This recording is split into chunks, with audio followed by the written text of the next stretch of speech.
Assembly సమావేశాల సందర్భంగా అనేక ఆసక్తికర సన్నివేశాలైతే కనిపించాయి. ప్రజలు గూడా వీటిని గమనించారు. అవేంటి అంటే, బీజేపీ పార్టీ ఫ్లోర్ లీడర్ అయిన విష్ణుకుమార్ రాజు ఈయన మాట్లాడుతూ ప్రభుత్వం మీద సీరియస్ అయ్యారు. "మాకు మాట్లాడటానికి టైం ఇవ్వరా? మాకు ఎంత టైం ఇస్తారు?" అని నేను అడిగినప్పుడు, "మీరు ఇప్పటిదాకా మాట్లాడుతూనే ఉన్నారు గదా!" అంటే, "ఏం మాట్లాడాము? ప్రజల తరపున మాట్లాడటానికి మీరు సమయం ఇవ్వకపోతే ఎలా?" అంటూ ఆయన పెద్ద ఎత్తున సీరియస్ అయ్యారు. అయ్యా విష్ణుకుమార్ రాజు, బీజేపీ వాళ్ళైనా, జనసేన వాళ్ళైనా, వైఎస్ఆర్‌సీపీ పార్టీ అధినేత జగన్మోహన్ రెడ్డి గారు కూడా మొత్తుకునేది అదే. ప్రతిపక్ష హోదా ఉంటే మేము ప్రజల తరపున పోరాడగలుగుతాం, మాట్లాడగలుగుతాం, ప్రజల సమస్యలను వివరించగలుగుతాం అసెంబ్లీలో అని.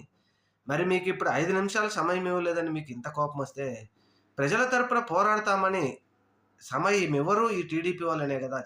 జగన్మోహన్ రెడ్డి గారు ప్రతిపక్ష హోదా కావాలని అడిగేది. ఇది ఖచ్చితంగా గమనించాలని ఇప్పుడు పెద్ద ఎత్తున మేధావులు, విశ్లేషకులు అంటా ఉన్నారు.